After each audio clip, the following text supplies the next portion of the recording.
A look inside AT&T Stadium in Arlington, where just when vibes are down, when the team is depleted, when the season is hanging on by a thread, this rival, this team decides they want to invade our house.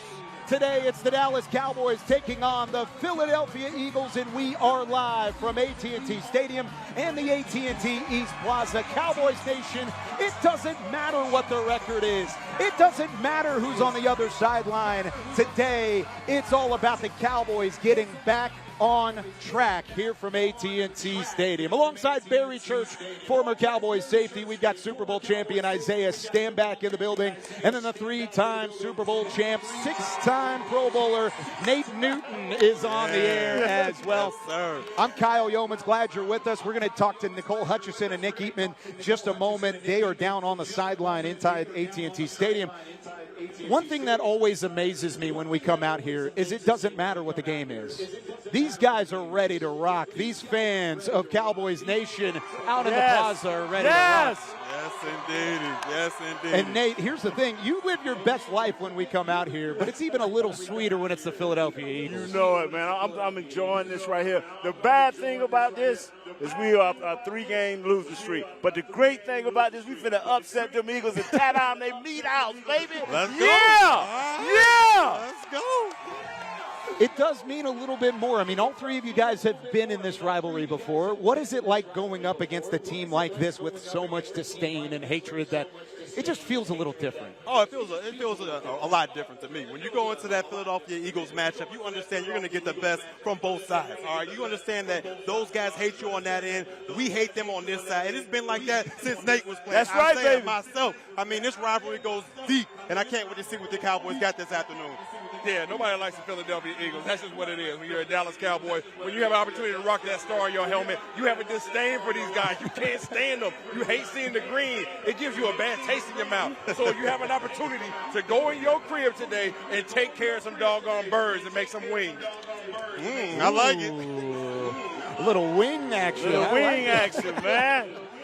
Let's talk about this matchup, and it is going to look a little bit different for the Cowboys. We got to start with the biggest storyline of the week. Dak Prescott out for a significant period of time. He has not been placed on IR as of this moment, but that is the expectation that he will miss, if not the rest of the season, a significant amount of time. Barry, how much does that change things for this Cowboys team whenever they go into a matchup like this? Well, you know, as far as on the play is considered, I don't think the offense will change much between Dak Prescott and Cooper Rush. But what you're gonna lose from not having Dak Prescott out there is that leadership. I mean, this is one of the biggest leaders I've ever been around. I got to play with him his rookie season coming in there. We thought, okay, this is a fourth-round draft pick. What's he going to be able to bring to the table? But we understood as the season goes on that this guy gives you his all no matter what's going on. So to me, that leadership aspect that Dak Prescott brings is what this Cowboys team is going to miss.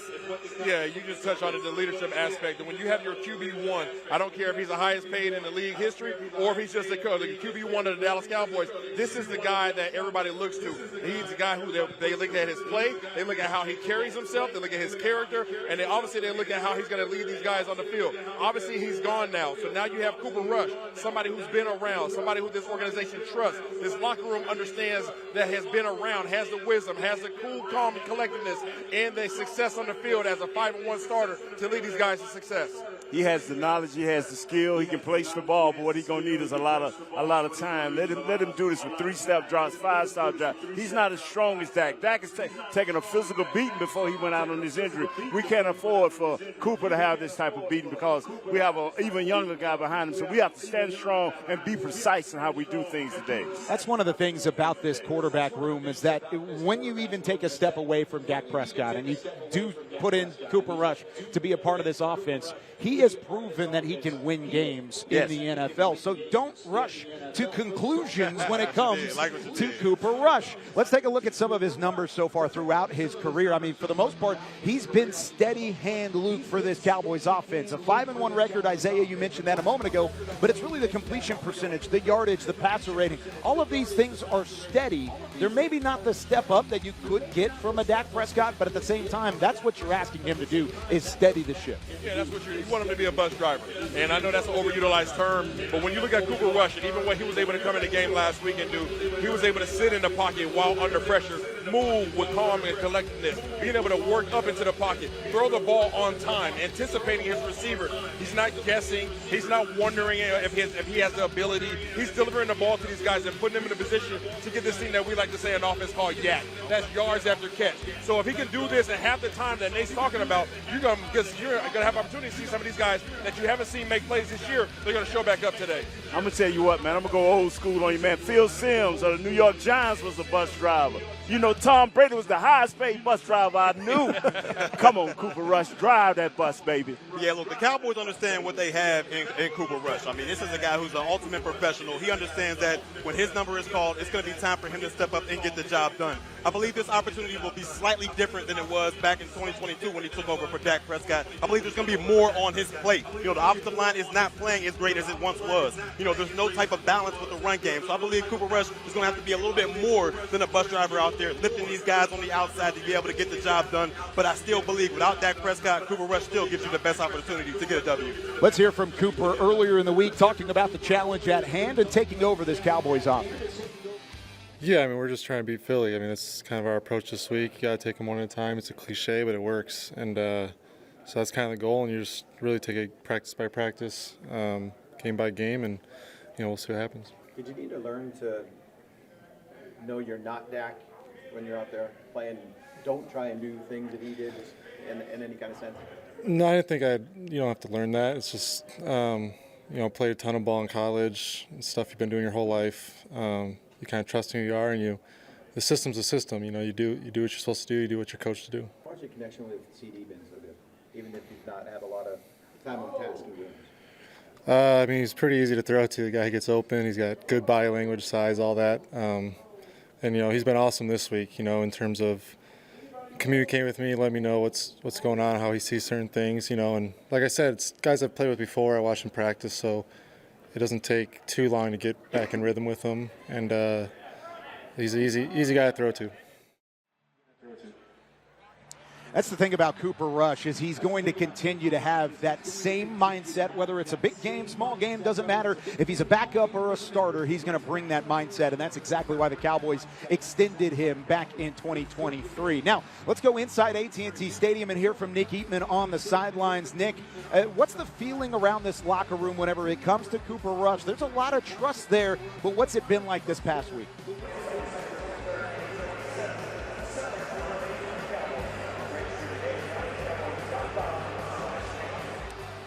I don't think Nick can hear us, so that's one thing. Hey, how about that?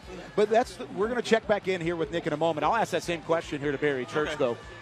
You've been around the building. All three of you have been around the building this week. What has that really felt like whenever you have a quarterback go down with the franchise tag mentality with Dak Prescott, but now you got to move on to Cooper Rush? Well, you would think, you know, with losing Dak Prescott, that the locker room, everybody would be kind of down. But it's the exact opposite from what I got. I mean, this team seems energized. They understand that they have a guy in Cooper Rush that can still get the job done. Like, there's still the season, all the goals are still ahead of them, even with Dak Prescott being down. So what I expect out of Cooper Rush this afternoon is a guy that we just talked about, not just driving the bus, but lifting the teammates as well, and I believe he can get the job done that way. Yeah, listen up, man. Everybody would expect everything to be down and in dumps, right? If the season hasn't been going the way you want it to, you lose your QB1, and I don't want to minimize Dak Prescott's effect on this team, but when I was at the coffee machine this week, I just happened to be next to a dude by the name of Cooper Rush. Okay. And I said, hey, Rush, man, they're kind of hating on you, man. I said, they need to put some respect on your name. I said, well, how you feeling? He said, we can play. We can make some plays. So he has all the confidence in the world. That's how he talks. That's about as more excitement you're going to see out of him. But these guys trust him. This organization re-signed him to be here. They went out there and got a Trey Lance, but where's Trey Lance at? He's behind Cooper Rush. So trust in Rush is what we're trying to tell you guys today. And Rush, trust in Jake Ferguson, baby. He's your blanket. Make it happen with Jake Ferguson. This is one of the top tight ends in the league that's been barely used. Open up that bag, baby, and I believe in you, Rush. I think there's a sign back here that says, I flew over 1,200 miles to see them boys. We're going to see Nate Newton talk about 1,200 times today about Jake Ferguson and getting him involved. I think that's what's going to be the equivalent of it. There's a look at that sign. Phenomenal stuff. I love that. Now, let's take a look at the inactive list because it is littered with names that I don't know if we anticipated to be out. The number one name at the top of that list is your starting left tackle, Tyler Guyton. The rookie left tackle is out. They did have Awesome Richards take the left tackle snaps throughout the week in practice. So there's an opportunity to see Awesome Richards. Nate, I know you've kept a close eye on him, so I'll ask you in a moment about Guyton. But here are the rest of the names. Deron Bland, of course, Dak Prescott not on IR, so he has to be on the inactive list. And then Jonathan Mingo, we'll talk a little bit more about him in a moment. Cowboys trading a 4th-round pick to get him in the building this past week. But let's start with Tyler Guyton. Nate, how significant without Guyton on that left side of the offensive line is Awesome Richards going to have to be this week? You know, last week he was stable. Not great, but he was stable in Tyler Guyton. And I thought that he was starting to move in the right way. But now that we don't have him there at that left tackle, our 1st-round pick out of Oklahoma, we have Awesome Richards. Just think of the name, Awesome Richards. He's a young guy, and he's going to go against a great pass rush in Josh Sweat. But I promise you, give him an opportunity. Let him work his feet. And don't let hey, when you go to the sideline, consult with your coach. Work on your technique, baby, it'll take you through where you need to be. Hey, listen up. Tyler Guyton's a young talent that has a lot of work to do. He has a long way to go. He had a rough start to the year, so I don't want to say that you're not missing much, but honestly, you're not going to miss a lot of production. Awesome Richards is very productive, okay? He's very capable. He's a bigger, more physical guy. I think that Tyler Guyton has better feet, but Awesome Richards is a mauler, right? So as you talk about Big Nate, his ability to go out there and handle Josh Sweat, that might be what you need from that left tackle position. Yeah, when you talk about Richards, I just don't want him to be left out the draft. Like, you know, I understand that you're going against one of the best defensive lines in all of football right now. With Josh Sweat on the outside, you got the big Georgia boys in the middle. Do not leave him on the outside. If he's struggling out there, get somebody to help chip. Whether it's a running back, a tight end, you're going to need as much protection as you can to go on against this defensive line. But Richards, you got to step up. It's your opportunity, baby. The good thing about that inactive list, guys, was with all the names that were on there, one name, and I know the crowd will like this, one name that was not on the inactive list this week was Micah Parsons. Yes, sir. Number 11 is back this week for the Dallas Cowboys. That is a huge plus for this defensive front that needs to find pressure on this Eagles front as well. How significant is Micah Parsons being back in the fold? Look, anytime you can add a all-pro defensive player of the year candidate back to your roster, it's a plus. And what Micah Parsons brings to the table is what this defense is sorely missed, and that's pressure on the quarterback. Without him being in the lineup these past 3 games, teams have averaged 6.7 yards per play. All right, that is unacceptable when you're looking at a defense out there. We need Micah Parsons to go out there and be that guy that he was last year, earlier in the season. You got to get pressure on Jalen Hurts to throw off that connection between him and the weapons on the outside. We need Parsons to show up in the big way this afternoon. Micah Parsons is going to affect this team a lot more than just his productivity.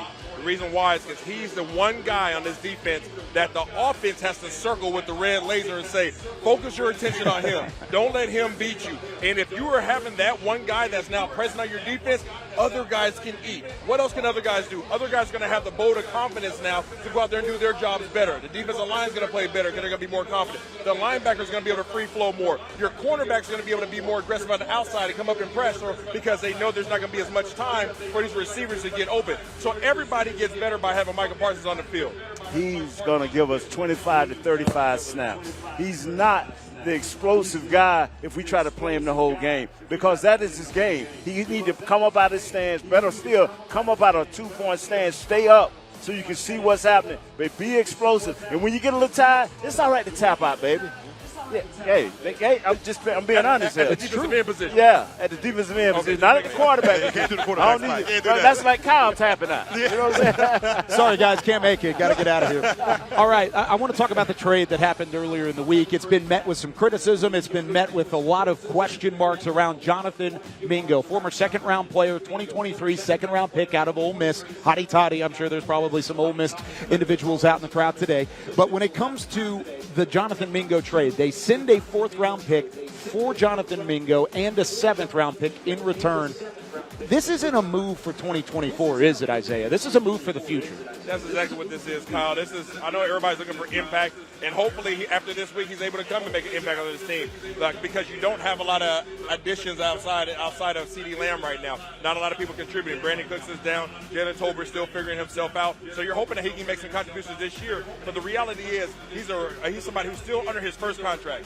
And by getting somebody underneath their first contract, you can manage your books a little bit better. And people need to understand that about the business aspect of this game. People look at the D-Hop trades and look at some of these other trades like, well, we could have got these guys. Yeah, you could have got those guys, but your books would have been hit by that. So this is something that they're playing for the future as they still have another big contract to sign. Dak's paid at the top of his position. CeeDee's paid at the top 2 of his position. There's a dude by the name of Michael we just finished talking about. That's going to be top paid as well. Yeah, when you look at this move, it's definitely a move for the future. I mean, they're looking for somebody who can be that Robin to CeeDee's Batman out there. And when you look at, Mingo, what made him the 39th overall pick in the 2023 NFL draft was he had all the characteristics. Big, strong, fast, physical, able to make those contested catches. So hopefully, the Dallas Cowboys will be able to get into that untapped potential that he has that made him that 39th overall pick, because this offense needs someone desperately outside of CeeDee Lamb to be able to win those one-on-one opportunities, and I believe that's what the thought process was, bringing a guy like Mingo into the fold. I'm not saying we're better than the Carolina Panthers. I'm not. But I am saying that coming here to the Dallas Cowboys is going to give Mingo the chance that he needs. And if this is for the future, we didn't need that. We could have waited the next year. We need a number 2 to come up in and step up in and do what he needs to do. Bingo. Hey, ramp yourself up and be ready for next week, player. Did you just call him Mango? Like Mingo. What is his name? What is his name? Talk to me. Think of it Bingo, like Bingo was his name-o. M-I-N-G-O. That's what you got. B-I-N-G-O. Let's go next week. Yeah, let's do that. Yeah. Let's hear from Jonathan Mingo, the newest Dallas Cowboy who spoke earlier in the week. I'm just trying to play football, man. I've been playing football my whole life, so just decided to get out there and play football, show people what I can do. What do you hope is different here in Dallas than what you experienced in Carolina? Trying to start just winning and go out there and make plays, try to contribute to the team. So I'm just trying to make plays and help my team win. That's all I'm trying to do. What do you think are your best attributes as a receiver right now? I'm a big receiver, so I feel like I can be used in different type of ways. I can run the route tree. I'm a big guy too, so just trying to be used the best way I can be used so I can help the team win. You look at this as a first start for you? Yeah, first start for me, new stomping ground. So just trying to go out there and win, help my team win, and try to prove a name for myself. What do you think they've been working out in Carolina? I don't know. You can talk to them. It ain't up to me. That's between the front office and the coaches and stuff. So I know some things I could have did better, but I'm here now, so that's the pass. Do you feel like a fresh start is a good thing for you? How do you look at that overall? Man, it's a fresh start. Just trying to make a first impression to everybody, just show them what type of receiver I am and see what I can do. So I'm just trying to go out there and make plays at the end of the day. And then to hear how much they believed in you, how much does that mean to you? I'm glad they took a chance on me so I can show them what I can do. Somebody finally believe in me so I can show them what I can do. So I'm just happy to be here. So there's Jonathan Mingo, newest Dallas Cowboy. He is inactive today, so we'll have to wait until next week to finally see him on the field in a Cowboys uniform. But we talked earlier to Nick Eatman, or we tried to talk earlier to Nick Eatman. Now he's on the sideline, joined by Tommy Yarich, talking about some of these inactives and what the Cowboys can do to replace them. Thanks, Kyle. And, I can hear myself now, though I couldn't hear you guys earlier. I got Tommy Yarich with me. And, Tommy, we're going to talk a little bit about what's going on. Maybe it's a good thing that you couldn't hear in here. Maybe the energy is kind of high. Yeah. Hopefully Cowboy fans will match it because Philly's going to bring it. What do you expect, though? Micah Parsons back. What do you expect him to have number 11 there on the Cowboys side? Yeah, naturally when you're coming back after missing as many games as Micah Parsons has, you expect some growing pains of sorts, but this is an all-pro player that we're talking about here. Micah Parsons, one of the best defensive players in the league. When we talked to him earlier this week, he said, when I'm playing, I'm playing. That's the competitor in him. He's going to give it 100% every single snap tonight. So, you can throw around snap count, whatever. He's going to make it count, and he's going to have an impact tonight for this Cowboys pass rush. Yeah, the key for him is he's been neutralized by the Eagles before. That kind of figured him out at times about going away from him. And so, I know Kellen Moore is very familiar with him, so that'll be interesting to see what they do with him. Let's flip to the other side of the ball. No Tyler Guyton at left tackle. Let's see how awesome it is there for the Cowboys. Awesome Richards there. He had a few snaps the other day against the Falcons. What do you expect from him? Yeah, Richards came in when Guyton went out. It looked like he had a neck injury of some sort. So, you're just expecting good enough, right? That left side of the offensive line has seen a lot of help for Tyler Guyton as he tries to grow and progress through his rookie season. So I would expect a lot of the same thing today, and it's going to be crucial to protect Cooper Rush here in his 7th career start. Yeah, I didn't want to bury the lead there. We know Dak's not here, and Cooper Rush going to be there. And I expect Ezekiel Elliott to play a lot, especially to protect that pocket there. He's a good pass blocker. We're going to see Rico Dowdle, of course, but you'll also see Zeke out there to protect that pocket because Cooper Rush certainly will need it. Yeah, he'll certainly need it, and Ezekiel Elliott's the best pass blocker as a running back on this Cowboys team. So him being back, especially in this game with Awesome Richards there at left tackle, was going to be crucial. So you got the tight end there to help. You can put Ezekiel Elliott there situationally to help too, and hopefully that gives Cooper Rush enough time to make all of his throws. All right, sounds good. Thanks for joining us there. Last second, Tommy Yarish. Kyle, we'll throw it back to you guys out there. Thank you very much, Nick. Back outside here on the AT&T East Plaza where Cowboys Nation is in full force, all the way from Delaware. How about that? That's a trip. That is a we trip. saw 1,200 miles earlier. We see Delaware here. If you're coming from out of state and watching a Cowboys game, that means you are a true fan. Much respect. No doubt about it. You guys are the real ones, and we appreciate you hanging around here for Cowboys Pregame Live. We just heard about some of these inactives for the Cowboys, and it is going to be tough. Playing at home after you've lost 3 straight. You're trying to avoid a 4-game home losing streak for the first time since 2015. I mean, is there still a home field advantage? I know there's a home field advantage back here, but is there one inside the stadium? Because the Cowboys haven't necessarily played like it this year. Well, to be honest with you, Kyle, these guys, they can't worry about all that. I know it sounds corny, but to me, I really believe this. You've got to focus game by game. All right, you cannot worry about what happened last week, what's going to happen the week, but next week, you got to focus on the task at hand. And right now, that's the Philadelphia Eagles. Because trust me, Kyle, I was on that 2015 team. All right, I understand. When we were losing those home games, it was tough. It was tough watching the fans leave because we're getting blown out. It could damage the confidence of your locker room. So, to me, this is a must-win for the Dallas Cowboys. They've got to get that mojo going back, and it starts here at home. It starts at home, and yes, there is still home field advantage, but the responsibility falls on the players. I don't know one stadium you can go to where there's a losing team where they have a home field advantage. Yeah. If the players take care of business, if they execute, if they score points, if they force turnovers, then the crowd has a reason to get into it, right? It shouldn't be the other way around. A relationship requires 2 parties. The Dallas Cowboys got to do their part, and then the people behind me would do theirs. I agree 100%, Isaiah. That's good stuff right there, man. If the players go out and make plays and the coaches make the right calls that he's seen them execute and put a little something behind it, just do the right thing at the right time. These fans will never fail you, man. I've been a Cowboy all my life, baby. Yeah. They will never, ever fail you. No doubt about it. Now, talk about this rivalry. I mentioned it earlier, but this year, this rendition of the rivalry, it still feels different. The Cowboys coming in at 3-5. The Eagles are at 6-2 playing good football right now.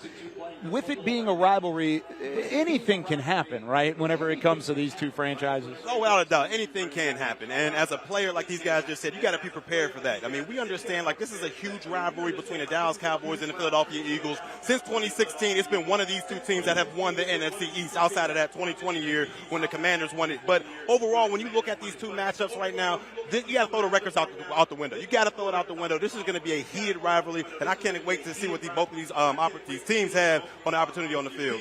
Yeah, the reality, you don't like the Eagles and the Eagles aren't like you, right? That's ground zero. But beyond that, if you peel back some layers, there's Vic Fangio who said a couple years ago that he had the playbook, right, or whatever it is, the blueprint against the Dallas Cowboys. So there's some anger there. Then there's a dude by the name of Kellen Moore who happened to get released for the play callers that are currently on this Cowboys coaching staff. So there's a little bit of disdain there. And then you have Nick Sirianni, right? You have that guy that's over there that's wearing the shirts that he's talking about the Cowboys suck. So there's head coach, offensive coordinator, defensive coordinator. You don't like any of those guys right now, and they probably don't like you. So not only is it the Cowboys versus the Eagles, but this is the coordinators versus coordinators as well. Let me knock that chip off your shoulder. I'm going to tell you something. It's always going to be that. Since playing in what stadium was that? The Raggedy Stadium they used to have the Link, playing up in there, that double carpet thing up in there. It's always going to be a little bit of hate, man. So don't worry about who's the coach and who's the player. Just go out there and perform, man. You got to get out there and play. Get out there and play. That's all about it. Now, they are going to have a new addition to this rivalry who the Cowboys are very familiar with. Except he was wearing a different uniform last time. How about Saquon Barkley, who's had a phenomenal season for Philadelphia? Give credit where credit is due. Yes, go ahead and boo him. I like it. Go ahead and boo him because the credit is there. They run the football effectively, and he's against Dallas run the football effectively during his time with the New York Giants, but it's just different this time around. It's different when he's a part of the Eagles. Why is this a scarier version of Saquon Barkley? Because to me, he opens up everything offensively for the Philadelphia Eagles. When you look at it defensively, he kind of puts you in a pickle because if you want to play a shell defense to watch out for A.J. Brown and Devontae Smith and play top to bottom, then that leaves you with a light box to go against Saquon Barkley, and we've seen him tear defenses apart so far this season. You want to counter that by bringing somebody down into the box, an extra guy, then you're leaving A.J. Brown, Devontae Smith, Goddard with one-on-one opportunities. So it makes a pickle for your defensive coordinator out there. How do we game plan for this? Which one do we want to lose by? It's like 1,000 cuts out there. So to me, when you look at it, Saquon Barkley opens everything up for this offense, and it's going to be a tough task this afternoon for the Cowboys. Imagine Barry Sanders with an offensive line. That's what Saquon Barkley is, and they can speak to it. He played during the era of Barry Sanders. This dude is a weapon. He's been a weapon his entire career. Obviously, he faced injuries earlier in his career because of the organization he was playing for. That offensive line was not good. Those guys gave him, he was taking hits that he shouldn't have taken. Now you put him in a team where not only do you have a good offensive coordinator who's versatile enough to create based upon the opportunities presented out there, but also the personnel groups that you just touched on, Barry. They have receivers, they have tight ends, they have the offensive line, and they have all kinds of guys that are on the bench that want to come out there and make plays too. He opens things up for them. He offensive line creates all the opportunities. You can't just make these guys one-sided. That's the only thing that sucks about playing against the Eagles. Hurts, Goddard, A.J. Brown, Devontae Smith, they were already there. They lost a Hall of Fame offensive lineman, but how did they replace him? With Barkley. Yeah. Wow, man, that's the super deal right there. He's a great player. We got to box him in, and we cannot miss tackles. Because if he jump over one of us backwards, I'm going out there. Believe that. I'm suiting up, dog. Bringing that Barry Church in the box. Oh, you already know it. Yeah. You already know it. We can find a jersey in here somewhere. We'll make it happen. Somebody's got a Barry Church jersey in the crowd. Here's what I want to talk about, though. You mentioned that list of the weapons for Philadelphia. There's a reason the first name you rattled off there was still Jalen Hurts. Yes. It still starts and begins with Jalen Hurts on that offense. What is he doing this year different than what he has in the past, Nate? He's been a little bit patient. The games that I've saw, he's been a little bit patient. But it's because of Barkley in that run game. He's making things happen from the pocket. Now, he's ran just as much as at this point last year, but with not the greatest average. He's just picking his spots, and he's got time to do what he needs to do. It was that stat that was at the bottom of that list there. Zero turnovers. That's the difference between Jalen Hurts this year and Jalen Hurts in the past. Jalen Hurts historically has put the ball on the ground. He's coughed it up. He's giving it to a little bit to everybody, a little bit of Christmas bits, a little bit of Oprah. This year, he's not doing that. This year, this dude has weapons all around him, and he's being smart with the ball because he recognizes that I don't have to make the play. I have guys that I can depend on in the passing game, and I can turn around and hand it off to a dude that's going to fall for 5 yards, and if not, a 50-yard play from time to time. He's trusting in the weapons that are around him. He's trusting in this system, and Kellen Moore and this offense has him playing well. Yeah, I agree with you 100%, Isaiah. It's the decision-making for me when you talk about Jalen Hurts. Get 10 touchdowns to just 4 interceptions. So, to me, he's taking care of the football. But what's impressed me the most about Jalen Hurts, he's gotten back to what took him to the Super Bowl in 2022, and that's using his legs. Through these past 4-game stretch, 44 carries, 160 yards, 6 touchdowns. All right, that's just another added variable that defenses have to worry about when you talk about Jalen Hurts. So not only is he doing great decision-making wise, but he's using his legs out there to his advantage, and that's something the Dallas Cowboys have got to be worried about this afternoon. Which one of these wide receivers worries you the most if you're the Cowboys on the defensive side of the football? Well, it's got to be A.J. Brown. I mean, we understand what he brings to the table. Big physical receiver, can make all the contested catches. He's great with yards after the catch as well. But do not sleep on the Slim Reaper Devontae Smith. He's been able to take advantage of his one-on-one opportunities because everybody's putting their defense towards A.J. Brown. Devontae Smith, the past 2 games, has been on fire. He's seen the end zone multiple times. That's a guy that you cannot sleep on, but we all know the matchup. It's got to be A.J. Brown. I like the A.J. Brown take, but the Devontae, the Slim Reaper, what you call him, he's the one who makes it available for A.J. Brown. He's the one who makes it available for Dallas Goedert. He's the one who allows Saquon to have light boxes, because if you want to go single high, good luck. He forced you to be in the too high shell because this dude can take the top off it. We've seen what happened against the Cowboys earlier this year against all the fast receivers. Every single fast receiver seemingly gets over the top of our safeties. They're not doing a good job getting their hips open. My boy B. Church got the loose hips, but our safeties seemingly have their hips locked up like Akon. So I need these guys to stay back, play downhill, and don't allow him to get behind them. Devontae Smith is nice, man. I mean, he's a total package, man. He can run all the routes, man. He can run intermediate, he can run the short routes, and he can get deep, man. I mean, what you guys have said it's been a great thing, man. Great player. Yeah, I can't get past the Akon reference. Locked up, That's too much. I can't do it. All right, I want to talk to Jordan Lewis. Earlier in the week, J. Lou was talking about the matchup at hand against these corners, against these wide receivers, rather, and against some of these weapons on this Philadelphia offense, and how the Cowboys can try and combat it. I mean, he did some of the similar things, jets and motions and things like that, get Kellen open and Eckler the ball. So I think he's doing really good getting his guys the ball in space, and I mean, they're doing pretty good as of late, getting, distributing the ball to their playmakers. Have you seen Saquon play better? He's always been like that. When he's been healthy, he's played at that level for a very long time. It's just a good thing to see him healthy, going out there and competing. So he's doing everything I knew that he could do coming in. So he's never beaten you guys. Like ever, anything. He's 0-10. Why would you say that out loud? That's not good luck, man. They look in prime form though. I like how they're hitting their stride right now, and he's definitely the catalyst of a lot of things they're doing. And, of course, the guy calling the plays for the Philadelphia Eagles was once a part of the Dallas Cowboys, both as a player and as a coach. Kellen Moore is back, and he is now on the opposite sideline of the Cowboys, and he's got a little bit going his direction right now. Mike McCarthy on the Cowboys side of things as a play caller has some things to figure out, but neither offense, if you look at the numbers, has really achieved their full potential. So, Isaiah, a lot of times on this show, throughout the years, you've been on this show since 2020, you've talked about play callers needing to get in their bag. Well, we've got Kellen Moore's bag, and we've got Mike McCarthy's bag. These are a couple of the undersung elements from the Cowboys and Eagles offenses, and we'll see which one can get going early. So, Nate, I'm going to pull this first one.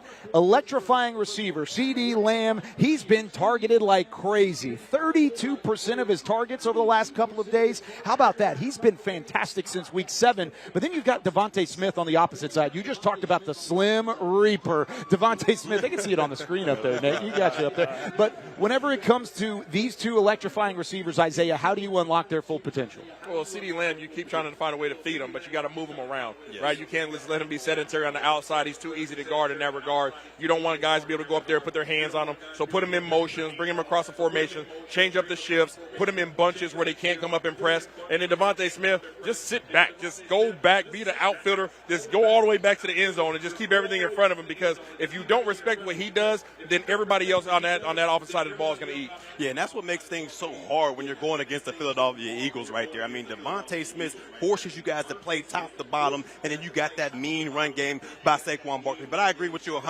on CeeDee Lamb. You've got to move this guy around. You cannot let him live on the outside. Put him in the slot. Put him in motion. Put him in bunches, because it's easy when he's on one side of the field for a defense to lock in on him. You can use that safety over top. You can get a corner low and jam him up at the line of scrimmage. But when you move him around, it gets hard to get that double team for defenses. So you got to move CeeDee Lamb around. I want Nate to start on this next one, because the Cowboys got to get in their bag a little bit and find out how to find Jake Ferguson. How do you find a scoreless tight end some production? I've got Jake Ferguson on one side, Dallas Goedert on the other side. Both tight ends have not had a receiving touchdown yet. How do you get it done and find that production, Nate? Do you want the simple truth? Yes. Just throw him the ball. He's always open. He's always open, man. He's like a phone book. You just look in there and find a number, baby. Just throw it to him. Even when he bumps on this, when he's going to bump for the day for Austin Richard, he going to leak out late. Can't nobody stay with him. He leaps over tall buildings, man. This dude is Superman. Just throw him the ball. You've inspired me, by the way. Is there a Jake Ferguson jersey out here anywhere? I don't know if hope there's so. one. They Raise your lost hand too. high if you've got a Jake Ferguson jersey on. Yeah, you got man. one out here? I don't know. If you do come up to the front, I might give you one of these Yeti bags. We'll see. What do you think about Ferguson? I wish it was that easy, but the reality is Jake Ferguson is having a down year statistically because his 5 offensive linemen are not having their best year. And when your offensive line is unable seemingly to do their job up front collectively as a unit, you have to add help. And the first person that's going to come help the offensive line is the person who's the extension of the offensive line, and that's the tight end. So if your front 5 aren't taking care of business, you have to add a 6. And when you add that 6, it takes away from his opportunities to catch the ball. All right, last one here, getting deep into the bag. These are forgotten favorites. These are things that the Cowboys have not done this year, or the Eagles have not done this year, but traditionally these play callers rely on this element of their offense. The Cowboys, it's play action. They are bottom 4 in the league in terms of percentage of play action, and then for the Eagles, it's their passing game. They are dead last in the NFL in terms of throwing the football. Good thing for the Eagles, they've been running it really well. That's why they haven't thrown the ball around. But which one's more important to get going today, Barry? For the Dallas Cowboys, it's got to be the play action. But in order to do just that, you've got to have some semblance of a running game. And that's just what we haven't seen from the Dallas Cowboys this entire season. But you've got to be able to at least spark the run game a little bit so Cooper Rush can live off of that play action. That's what made him so dangerous when he went on that 4-1 stretch back in 2022. He was able to use that play action with Tony Pollard and Ezekiel Elliott in the backfield. They've got to get back to that, at least make the defense respect your run game out there so Cooper Rush will be able to use that play action. But the Cowboys need to have some type of balance desperately in this matchup. Yeah, I have nothing else to add on that. I mean, you just talked about the running game. If you don't have a running game, there is no play action. In terms of your passing game numbers being down for the Philadelphia Eagles, when you're running the rock like you're running the rock with Saquon Barkley, who needs pass play action? You're able to, who needs passing? I mean, these guys are able to do whatever they want offensively. They're top 5 in the league. I tell you, it's right here, man. I would run the bear.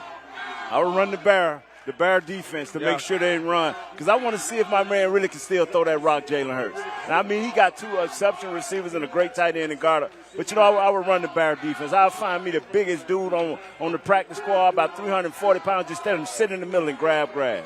That's all you can do in this case. And when they talk about in that bear, that's when you cover up the center and both guards. Both of those, all 3 of those guys in the middle are covered up. And your tackles are covered. So you cannot get up to the second level. You only have 2 linebackers in there at that point, so you run the risk, right? But you have to be able to take away one aspect of their game. I love it. I think there's one way that you can get it going, and you got to find some rhythm and some consistency on both sides. Running the football, passing the football, you got to have some level of balance or else you don't respect it. You do not respect it either way. So I like what you guys are saying. One of the big reasons that I have confidence there is Cooper Rush. I think Cooper Rush can bring a steady hand to this offense, like I said previously. Let's go back inside AT&T Stadium where Nicole Hutchison is looking at Cooper Rush's impact and how he can bring things to the table. Well, Kyle, Cooper Rush is not a man of too many words. He's all about action, which explains his resume. He's 5-1 as a starter in place of Dak Prescott. So I went to dig a little bit deeper with the coaches, with the players, of why this team has not wavered in confidence at all with the helm of Cooper Rush.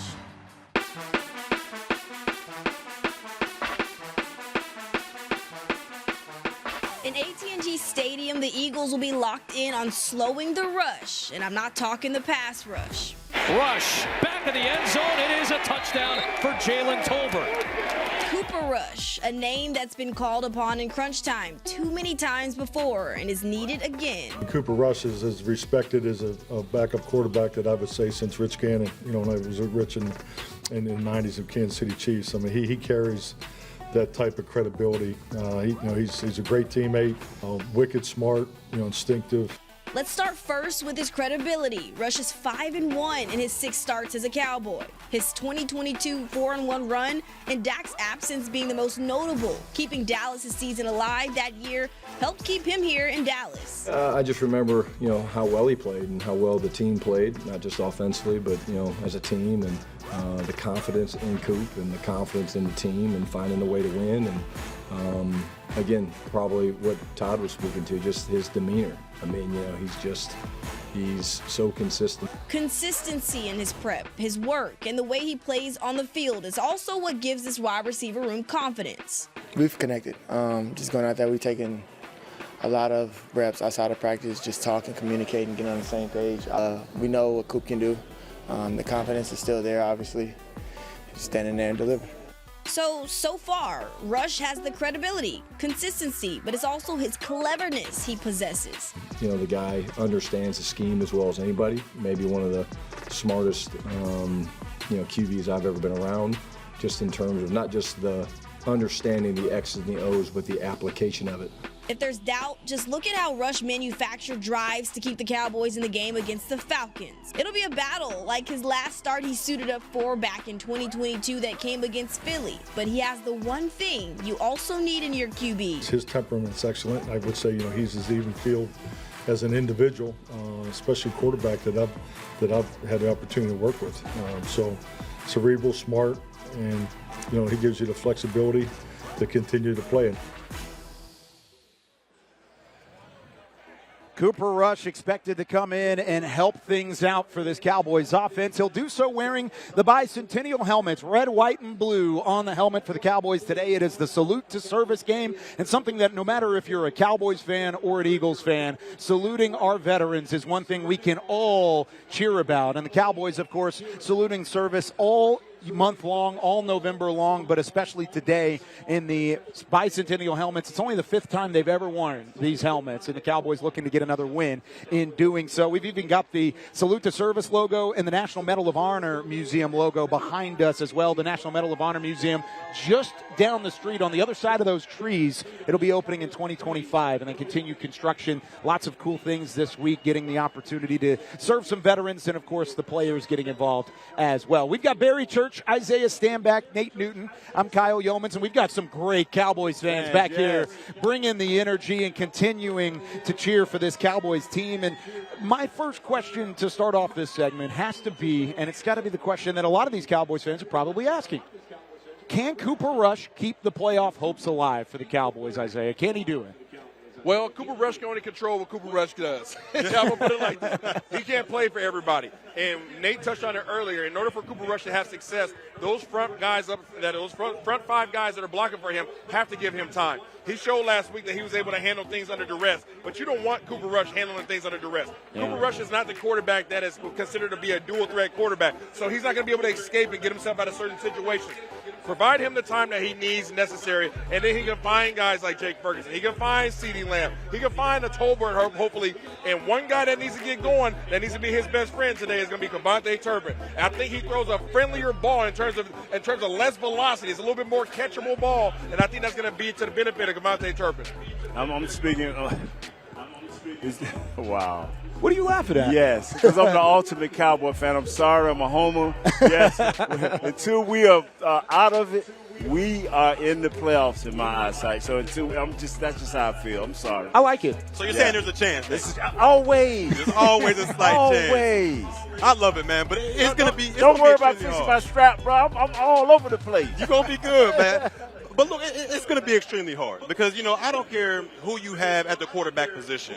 If your offensive line isn't able to protect you and you can't have any semblance of a run game, it's going to be hard to be productive out there for Cooper Rush. Now, he has the ability to go out there and get the ball out of his hands fast and bring these playmakers alive, but he's going to have the protection in order to do so. And when you look at the remaining schedule, it's not getting any easier. It's not getting any easier for these Dallas Cowboys, but I still believe Cooper Rush with no Dak Prescott gives you the best opportunity. So you're saying there might need to be a level of creativity to this offense. It's a sprinkle. And maybe Cooper Rush can't do it alone, right? Those are a couple things that could happen. Yeah. So could we today see, for the first time in a regular season game, a little bit of Trey Lance? Is there an opportunity to see Trey Lance today, Barry, whenever there's a package or a running situation, whatever it may be? Do you see Trey Lance today? I can see maybe a few packages here and there for Trey Lance. When you talk about, trying to spark the run game, using his athleticism out there, maybe when they get down to the red zone, using some quarterback read options out there. But to me, this game has got to be about Cooper Rush and his ability to get the job done out there. I can see some sprinklage of a little bit of packages here and there for Trey Lance, but overall, this has got to be about Cooper Rush. Call me Stevie because I can't see it. I can't see it. And I'm a Trey Lance fan, all right? I color commentated for the Cowboys all preseason long. I was able to see his development and see exactly where he's at. The reality is if you were going to play Trey Lance, it was going to be before the trade deadline. Reason being, this is last year. They did not pick up his 5th year. There's only a disadvantage to playing Trey Lance right now because only they know what his true value is. If he goes out there and has a good performance, but somehow, some way you take a loss, now you just raise the stakes and raise the price at being able to retain him. That's the reality of it. I'm sorry on Trey Lance fans, but you don't want to disrupt Cooper Rush's production, and you don't want to raise the price on Trey Lance. 1 minute you're asking about a chance at the playoffs, and now you're asking about Trey Lance. No, he cannot play for us today. You can't do it both ways? Not you can't today, be in the playoffs and also see Trey Lance? This is all about Cooper Rush. This is all about Austin Richards. This is all about the guys that's going to be on the field. That trickery don't work against a team that is good as this team. They are solid across the front. You don't want to take no chances. They got a nice secondary that more bark than bite, but they still young enough legs to make plays. Don't play like that. Let's go out and try to really win the game. Well, how does CeeDee Lamb's role change now that it's Cooper Rush or Trey Lance playing? Does it change at all? We talked about the target share earlier. Even without Dak Prescott, do you still expect CeeDee Lamb to get fed as much as he has and to have as much success? Absolutely. Nothing changes. You don't change his offense because Cooper Rush comes in. Again, everybody talks about the dual threat ability of Dak Prescott, but he does not utilize his legs a lot. You heard Jerry Jones a couple weeks ago speak on the fact that he really doesn't even want Dak Prescott crossing the line of scrimmage. Yeah. So from that perspective, if Dak's not being a dual threat quarterback by utilizing his abilities, then he's a pocket quarterback, right? And last time I checked, Cooper Rush, isn't that what he is? That's exactly what he is. So how is his offense different? Yeah, it shouldn't change not one iota. Matter of fact, he should get more balls thrown his way. This is the only guy in this receiving core that has the proven ability to go out there and win one-on-one matchups, win double teams, triple teams. No matter if you put a safety over top, he still has the ability to get the job done out there. So when it comes to CeeDee Lamb, his production should be even more with CeeDee Lamb in the fold, or not with CeeDee Lamb, but Cooper Rush in the fold, because Dak Prescott, when he was out there, he was trying to get everybody involved. If I'm Cooper Rush, I'm saying this is the go-to guy right here, and I've got to get the job done with CeeDee Lamb starting off. And also, kind of like what you talked about earlier, it can't all be up to Cooper Rush, and it can't be all up to CeeDee Lamb as well. They're going to have success with guys outside of him, and that's what CeeDee Lamb had to talk about. It's up to him and up to the rest of the team to get the job done without Dak in there. I just got to step up, quite honestly. And with that, that's been my motto since coming back. But with that, I just keeping him comfortable back there, making sure I'm available on every route given. So standing in his ear, let him know what I see. Hopefully he see the same thing, just being on the same page and connecting. What's he like in the huddle? What do you mean?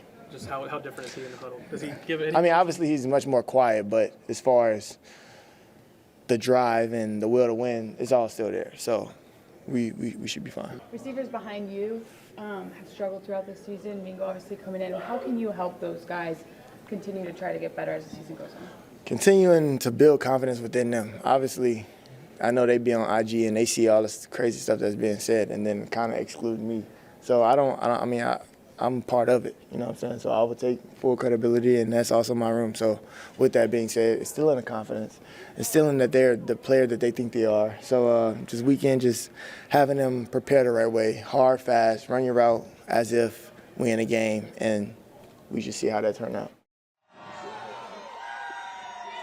So that begs the question. He talked about the importance of guys outside of him having success. Which pass catcher needs to step up in the biggest way today? Since Mingo ain't playing, I'm going with Jake Ferguson. Did you call him Bingo now? Yeah, that's what you call him. You say B-I-N-G-O. I said it's like that. Okay. It rhymes with that. Okay, I thought it was Jonathan Mingo. Okay, so you said Jake Ferguson. Do you feel like that's a possibility? If Jake has 12 or more targets and 10 receptions right at 100 yards and a touchdown, we will be in this game at the end.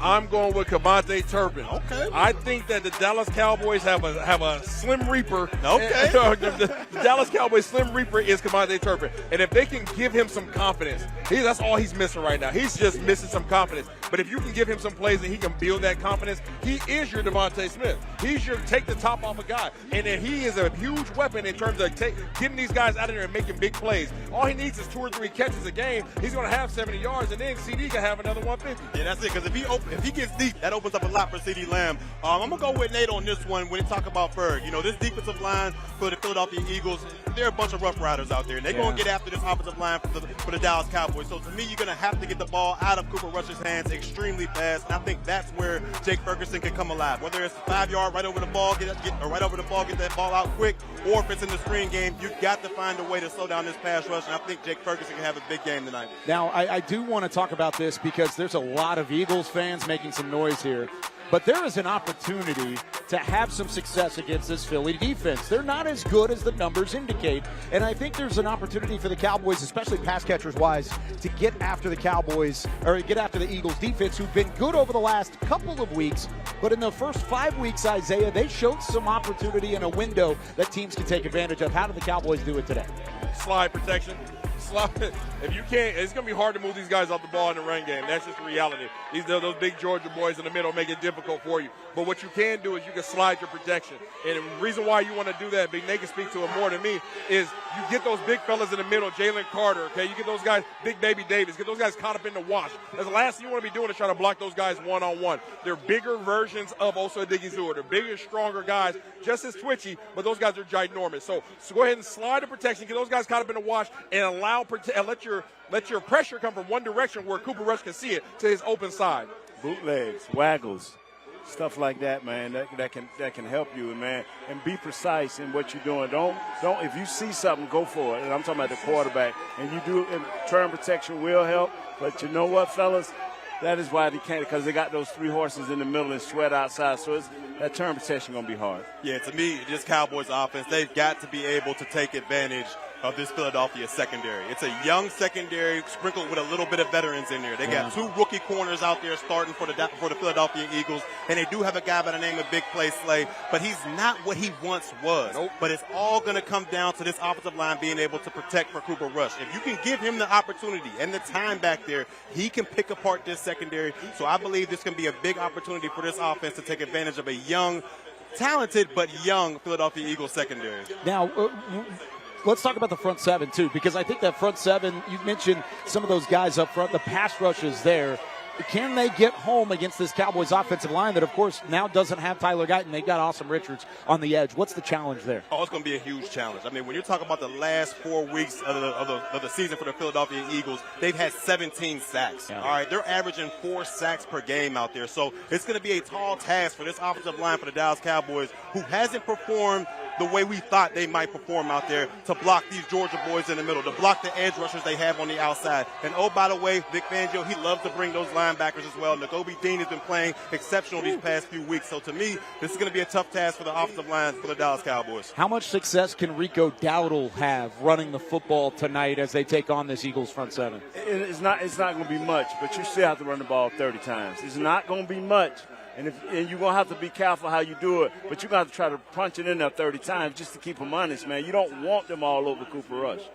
Yeah, as you just mentioned, it's very difficult against these guys on the interior, both in the pass game and in the running game. When you start talking about having these effective 330-pound guys on the interior offensive line where you've been struggling already to date, that's a tall task to ask anything to be moving those guys off the ball and stop them from any kind of pressure. Yeah, it's going to be extremely tough, but they've got to get going in the running game. I don't care if it's 3 yards in a cloud of dust, 2 yards in a cloud of dust. You're going to have a consistent ground game to at least have that front seven of that defense respected, and then you can bring that play action to play. That's going to be the X factor today. We talked about play action. We talked about play calling. All of these different elements all come together when you have a bell cow running back that has success.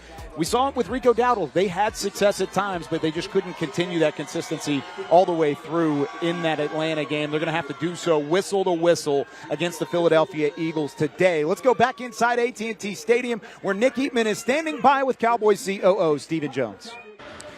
Thank you, Kyle. And as always, we're joined by Stephen Jones, Cowboys Chief Operating Officer. Stephen, obviously, big game with the Eagles coming to town. You guys are trying to snap that 3-game losing streak and get a first win here at AT&T Stadium. What is your biggest thought on how the Cowboys, how you guys can turn this thing around? You know, I just think we've got to be very diligent in how we go about executing the game plan out here. I think we've had a really good week of practice. Obviously, a challenge there at quarterback, not having Dak, and but good news is we're getting Micah back to help us rush the passer. And you know, the other really good thing is Cooper Rush has always done a nice job when called upon, and had a great run the last time Dak got hurt. I think our team has a lot of confidence in him. And I think the biggest thing is go out here and stay focused. And we got a lot of football left to play. It starts today. And, you know, I believe in this group of guys. What do you like about Cooper Rush's game? It looks like he can throw a good deep ball, and he kind of manages it well, and he's got the confidence of his teammates. What are the things that you love the most about him? Well, probably the number one thing is he gets the ball out. You know, he anticipates well, doesn't hold on to it. And I think the receivers appreciate that too. And but as you said, he does a lot of things. He knows the offense as well as anybody, and so I think that's why the group has a lot of confidence in him. So I don't think you'll see any drop off there. I think the guys are ready to go to work today, and I think we'll play well. Awesome Richards is going to start, I believe, at left tackle for Tyler Guyton. He's a second-year guy, draft pick. What do you like about his game? Well, he's an athletic guy, and who's really come along. He's going, he's been through the grind of, having to do all the work but not get to play a lot. And this is going to be great for him to get the opportunity to go out there and get a chance to show what he can do. And he's athletic enough to do it, and certainly, anytime these young guys get chances to play, same things happened over on the defensive side of the ball. Guys like Carson, guys like Weed and Chauncey and Lawson, and those guys get opportunities, and that's how you find good football players. Speaking of opportunities, when you sign Dak $60 million a year, you're not taking him off the field. But is it a different situation maybe with Trey Lance? I don't want to give away the game plan, but do you think there's some opportunities to play Trey Lance at times? I know Mike and Shotty and the whole group back there are big fans of Trey. He works his butt off, and certainly he's an athletic guy that can do a lot of different things. And I'm sure if Mike sees an opportunity, who knows? Okay. That's why you should stay tuned. One more thing, Eagles on the other side, Kellen Moore, you get a chance to see him, and what do you think of his type of offense and kind of how they're playing right now with all those weapons they've got? Well, Kellen's just an outstanding coach. That's why we had him here for so long. We just have nothing but the utmost respect for him. Certainly the Eagles are a longtime rival. Anytime you're going up against them, you want to beat them. So Kellen, I know, feels the same way. Sure. He's over there now, and I'm sure nothing he'd like more than to get after us. But Kellen's one of the great offensive minds in this league. He's done a great job for the Eagles over there, and we'll have our hands full. All right. Well, thanks for stopping by. As always, it's Stephen Jones, Cowboys Chief Operating Officer. And Kyle, we'll throw it back to you guys. Thank you very much, Nick and Steven. Back here with Barry, Isaiah, Nate. I'm Kyle Yeomans. We've heard from Nicole. We've heard from Nick. And here's one thing. Before we get into Call Your Shot, this is the last show for one Kaden Gates, our producer. And I've got one final bag here for Kaden here. And it's not just any bag. This is Kaden's bag. And you know what Kaden has in his bag every single show? He has Emmy Award-winning type of material. There we go, brother. Yeah. Kaden Gates. Here's the thing. He doesn't even know I took this from the studio, but I did. You're a thief. This is Kaden's Emmy.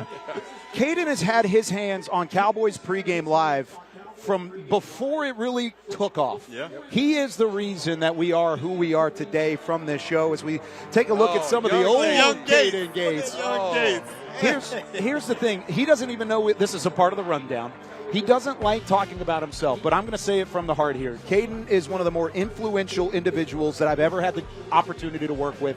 He's had the best significance on my career of anybody that's ever been in that building. He is the true leader of Cowboys Pregame Live. He's not here today because he's back at the Star in Frisco enjoying his final Cowboys Pregame Live today before he takes his job with the Dallas Mavericks. Cannot wait to see him at the NBA level, see him continuing his career in a big way and touching the lives and significance of everybody else in this business. Man, you said it all, Kyle. When you talk about, professional, showing up to work, being one of the hardest workers in the building, and that's Kaden Gates. That's exactly who he is, man. And I'm going to miss him sorely because he's been my producer since I've been here as well. So, I mean, he's held it down for me. He's held it down for everybody at this desk right now. Gates, man, I can't even say anymore, man.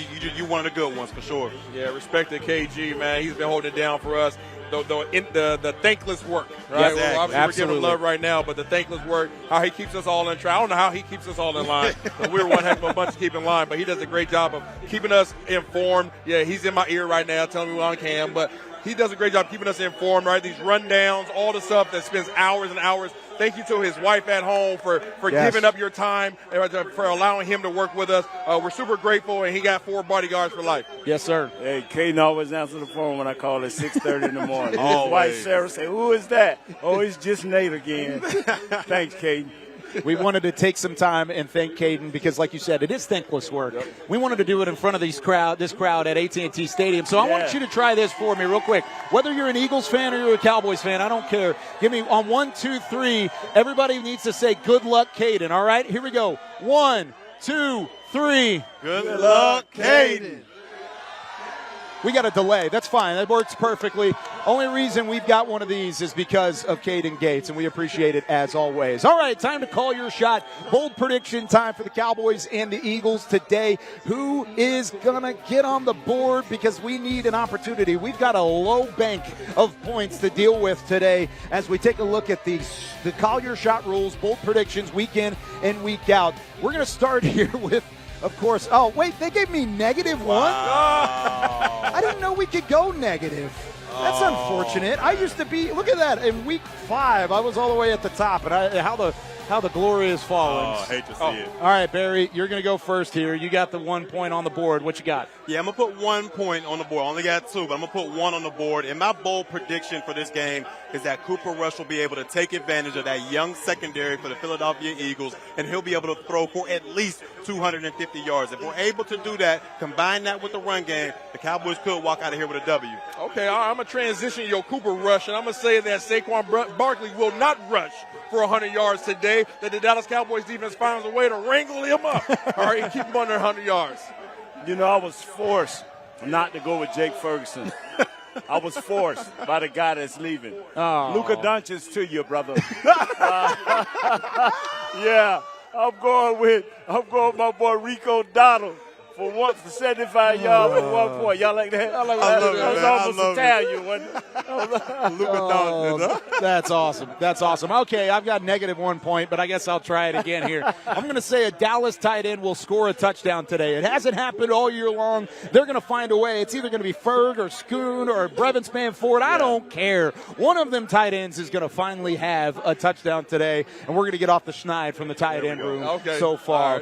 All right, that's it for Call Your Shots. Keys to the game, and we say goodbye here from the AT&T East Plaza. My keys to the game is make sure you protect Cooper Rush. That offensive line, you got your hands full with Philadelphia Eagles, but if you protect him and give him time, he can do damage for you.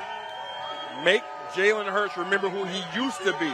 The Jalen Hurts that used to turn the ball over, get back to that Jalen Hurts, but you're going to have to make him. He's not just going to give it to you. Go out there and take an interception or take a fumble from him. Austin Richards. Technique, baby. My key to the game is for this crowd to get into it early. For the Dallas Cowboys nation to show out in a big way early at AT&T Stadium, and for the Cowboys team to get in the end zone and keep this crowd in it as it goes along. That's going to do it for us here from the AT&T East Plaza here at AT&T Stadium. Osa Adigizua firing up the team as they get ready to take the field. It's the Dallas Cowboys and the Philadelphia Eagles Sunday afternoon at CBS. Tony Romo, Jim Nance on the call. We'll hand it over to those guys for Isaiah, Barry, Nate, Kaden Gates back in studio. I'm Kyle Yeoman saying we'll see you after the game. Cowboys OT and Cowboys Game Night.